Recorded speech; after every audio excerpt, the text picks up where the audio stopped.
Hello students, मैं doctor Ashish Saxena आज आपको इम्यूनिटी से जुड़ी हुई विभिन्न प्रकार की कोशिकाओं के बारे में बताऊंगी। इससे पहले वाले चैप्टर्स में मैंने आपको विभिन्न प्रकार की इम्यूनोग्लोबुलिन्स के बारे में बताया था। आज कौन सी कोशिकाएं हैं जो इन इम्यूनोग्लोबुलिन्स के द्वारा आपके शरीर में इम्यूनिटी की क्रिया को पूर्ण करती हैं, उनके बारे में हम पढ़ेंगे। सबसे पहले हम ले रहे हैं मोनोन्यूक्लियर ल्यूकोसाइट्स।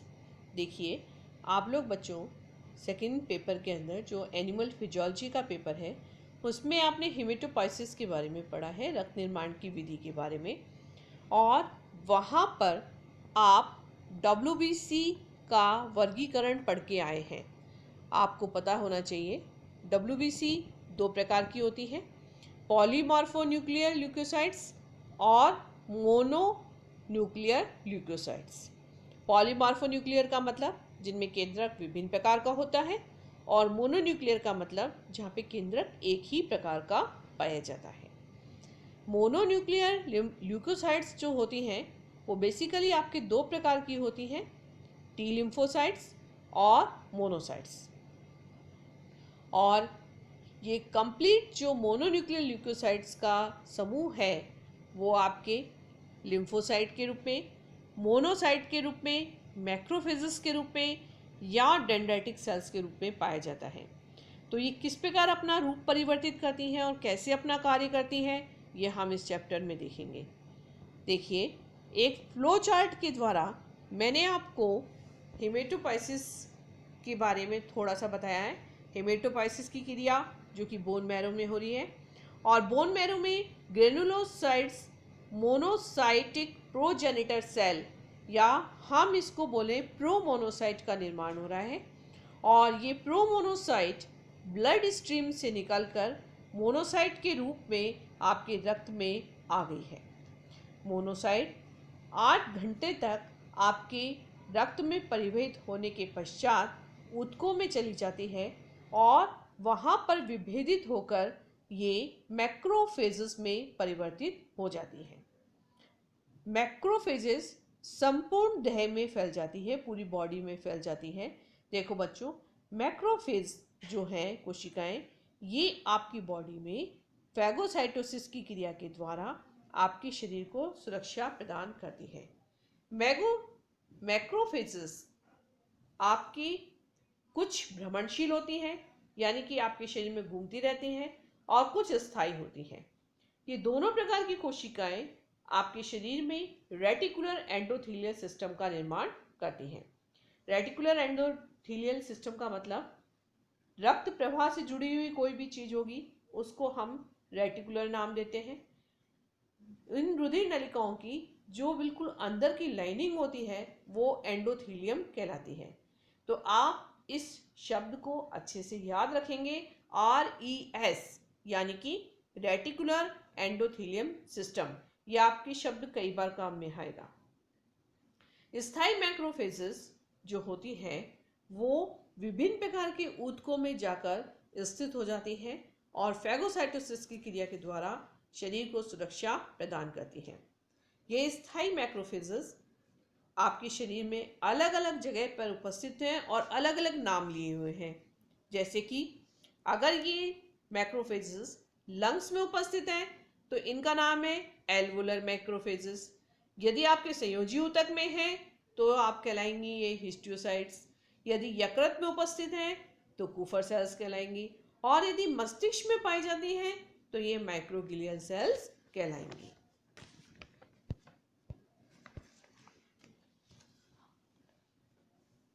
रेस्टिंग मैक्रोफेज की तुलना में आपके जो सक्रिय मैक्रोफेजेज है वो पैथोजन को हटाने में अधिक कारगर है, अधिक सक्षम है। एक्टिव मैक्रोफेजेस द्वारा एंटीजन प्रेजेंटिंग सेल या APC का कार्य किया जाता है। देखिए बच्चों, आपको दूसरा शब्द इम्यूनिटी में APC यानी कि एंटीजन प्रेजेंटिंग सेल भी याद रखना है। हमारे शरीर में ये बहुत महत्वपूर्ण कोशिकाएं होती हैं जो एंटीजन से जुड़ती हैं और इनको लेकर टी लिम्फोसाइट या बी लिम्फोसाइट्स के पास जाती हैं। क्योंकि अगर ये कोशिकाएं नहीं हो तो एंटीजन अपने निश्चित स्थान पर निश्चित कोशिका के पास अर्थात टी सेल या बी सेल के पास नहीं पहुंच पाए। तो एंटीजन प्रेजेंटिंग सेल का कार्य जो करती हैं वो आपके एक्टिव मैक्रोफेजेस के द्वारा किया जाता है। इन एक्टिव मैक्रोफेजेस के द्वारा विभिन्न प्रकार के फैक्टर्स भी स्रावित होते हैं। ये कोशिकाएं कुछ विभिन्न प्रकार के केमिकल स्रावित करती हैं जो कि बहुत महत्वपूर्ण है। इनमें एक पहला है इंटरल्यूकिन। इंटरल्यूकिन एक प्रोटीन है जो कि आपके विभिन्न मैक्रोफेजेस के द्वारा स्रावित किया जाता है। संक्रमण के समय ये इंटरल्यूकिन आपके शरीर का तापमान बढ़ाता है और इंटरफेरॉन्स की संख्या को बढ़ाने लगता है। साथ के साथ उन कोशिकाओं की संख्या में वृद्धि करता है जो कि उस डिजीज से लड़ने वाली कोशिकाओं का निर्माण करती है। तो interleukin first, a protein produced by various cells including macrophages, raises body temperatures, increases the production of interferons and stimulate the growth of disease fighting cell. Complement protein, ये वो प्रोटीन हैं जो हमारे शरीर से पैथोजन को हटाने का कार्य करते हैं। प्लाज्मा प्रोटीन है और ये भी या तो पैथोजन के द्वारा एक्टिवेट हो सकते हैं, सक्रिय हो सकते हैं, या पैथोजन से जुड़ी हुई किसी भी एंटीबॉडी के द्वारा एक्टिवेट हो सकते हैं। और ये जो कॉम्प्लीमेंट प्रोटीन आपके मैक्रोफेजेस से सीक्रेट हैं, इनका मुख्य कार्य है पैथोजन को हमारे शरीर से दूर करना। तीसरा है हाइड्रोलाइटिक एंजाइम। हाइड्रोलाइटिक एंजाइम आप नाम ही बता रहा है, देखो बच्चों, हाइड्रो यानी पानी, लाइटिक यानी एंजाइम, यानी ऐसा एंजाइम जो पानी के अणु को तोड़ने में सक्षम हो। और आप जानते हैं प्लाज्मा मेम्ब्रेन का मुख्य तत्व या मुख्य भाग आपके किसके द्वारा बना हुआ होता है? वाटर के द्वारा। यदि आपने जल के अणु को तोड़ दिया तो प्लाज्मा मेम्ब्रेन जो होती है वो डिसमेंटल हो जाती है, नष्ट हो जाती है। और अब हमारे हैं बहुत ही महत्वपूर्ण अणु पे जिसे हम बोलते हैं इंटरफेरॉन्स, IFN अल्फा। तो सबसे पहले तो हम समझना चाहिए कि इंटरफेरॉन क्या होते हैं। देखो, जब भी हमें वायरस का संक्रमण होता है तो हमारे शरीर में इंटरफेरॉन्स का निर्माण होना प्रारंभ हो जाता है। इंटरफेरॉन्स ग्लाइकोप्रोटीन है।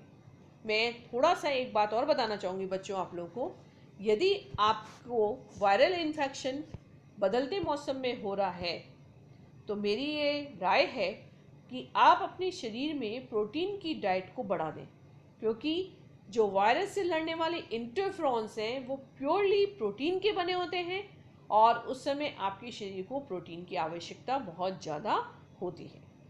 इस इंटरफेरॉन फैमिली में सबसे महत्वपूर्ण इंटरफेरॉन है आपके IFN अल्फा। और IFN अल्फा जो है वो आपकी इन्नेट इम्यूनिटी में भी मदद करता है और साथ के साथ एक्वायर्ड इम्यूनिटी में भी मदद करता है।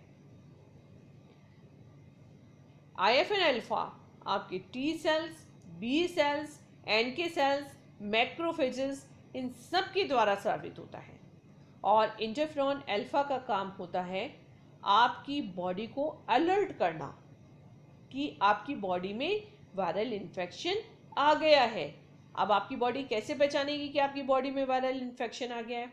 देखो बच्चों, वायरस जैसे ही आपके शरीर में प्रवेश करता है वो आपके DNA मेटाबॉलिज्म पे सबसे पहले अटैक करता है और DNA का जो रेप्लिकेशन होता है उस प्रोसेस को बदल के अपने DNA के रेप्लिकेशन को करना प्रारंभ करता है। यदि आपकी सेल ये पहचान ले कि आपकी सेल में कोई दूसरा DNA आ गया है तो हमारी सेल उस वायरल के DNA के रेप्लिकेशन को रोकने का कार्य करती है और ये बताने का काम करता है इंटरफेरॉन। तो इंटरफेरॉन का क्या काम हुआ? आपकी सेल को अलर्ट करना, ये बताना कि आपकी सेल में एक वायरस का DNA आ गया है और वो DNA ट्रांसलेशन के द्वारा प्रोटीन कर रहा है। अतः आप उस वायरस के DNA की जो मशीनरी है उसको रोकने का काम करें। तो इस तरीके से इंटरफेरॉन्स हमारे शरीर के लिए बहुत ही महत्वपूर्ण होते हैं। अब आते हैं हम ग्रेनुलोसाइट सेल्स पे। और देखो बच्चों, ये आप लोग सेकंड पेपर में पढ़ चुके हैं। ग्रेनुलोसाइटिक सेल्स, एसिडोफिल्स, बेसोफिल्स और न्यूट्रोफिल्स। मैं यहाँ पे ज़्यादा डिटेल में नहीं बता रही हूँ आपको। जैसे कि एसिडोफिल्स की मात्रा को तब बढ़ती है जब आपके शरीर में कोई हेलमिंथ का संक्रमण होता है। बेसोफिल्स एलर्जिक अवस्था में बढ़ जाते हैं। और न्यूट्रोफिल्स सामान्य संक्रमण की अवस्था में न्यूट्रोफिल्स की संख्या बढ़ी हुई होती है। और डॉक्टर्स इन्हीं WBC की बढ़ी हुई मात्रा को देखकर ये पहचान लेते हैं कि आपके शरीर में किस प्रकार का संक्रमण हुआ है। मास्ट सेल्स, इन मास्ट सेल्स का निर्माण भी बोन मैरो में अविभेदित कोशिकाओं के द्वारा होता है, लेकिन इनका विभेदन पूर्ण तब होता है जब ये ऊतकों में आ जाते हैं। ये सेल्स बहुत इंपॉर्टेंट हैं। आप इसका डायग्राम देख रहे हैं। ये इसके ऊपर विभिन्न प्रकार के रिसेप्टर्स लगे हुए हैं, जहाँ पर ये एंटीजन से बनने के भी स्थान हैं, इम्यूनोग्लोबुलिन ई से भी बनने के स्थान हैं। और ये सेल्स हिस्टामिन स्रावित करती हैं। हिस्टामिन का मुख्य कार्य होता है इन्फ्लामेशन या शोथ की प्रक्रिया को तेज करना। ये इन्फ्लामेशन प्रोसेस क्या होता है बच्चों? जहाँ पर हमें संक्रमण होता है वह जगह अपेक्षाकृत लाल हो जाती है, क्योंकि वहाँ पर रक्त कोशिकाएं फैल जाती हैं, जिसको हम वाजोडाइलेशन कहते हैं। रक्त कोशिकाओं का फैलना, उसमें से न्यूट्रोफिल्स बाहर निकल कर आती हैं। इस क्रिया को बोलते हैं डायपेडेसिस। और फैगोसाइटोसिस की क्रिया के द्वारा ये न्यूट्रोफिल्स संक्रमण को नष्ट करती हैं। तो मास्ट सेल के द्वारा जो हिस्टामिन स्रावित होता है, वो हिस्टामिन वाजोडाइलेशन प्रोसेस को बढ़ाता है। वाजोडाइलेशन मीन्स रुधिर कोशिकाओं को चौड़ी कर देना या फैला देना, ताकि न्यूट्रोफिल्स को रास्ता मिल सके और वो आसानी से बाहर आकर संक्रमण को नष्ट करें। अब आते हैं हम डेंड्राइटिक सेल्स में। डेंड्राइटिक सेल्स, इनको भी हम एंटीजन प्रेजेंटिंग सेल्स कहते हैं। ये कोशिकाएं T4 सेल्स को एंटीजन प्रदान करती हैं, इसलिए इनको हम एंटीजन प्रेजेंटिंग सेल या APC भी कहते हैं। ये सेल आपकी इन्नेट इम्यूनिटी और एडेप्टिव इम्यूनिटी के बीच में संदेशवाहक का भी कार्य करते हैं। डेंड्राइटिक सेल्स उन कोशिकाओं और उन ऊतकों में अधिकता से पाई जाती हैं जो कि बाह्य वातावरण के संपर्क में होते हैं। स्किन के अंदर एक विशिष्ट प्रकार की डेंड्राइटिक सेल्स पाई जाती हैं, जिसे हम लैंगरहैंस सेल्स कहते हैं।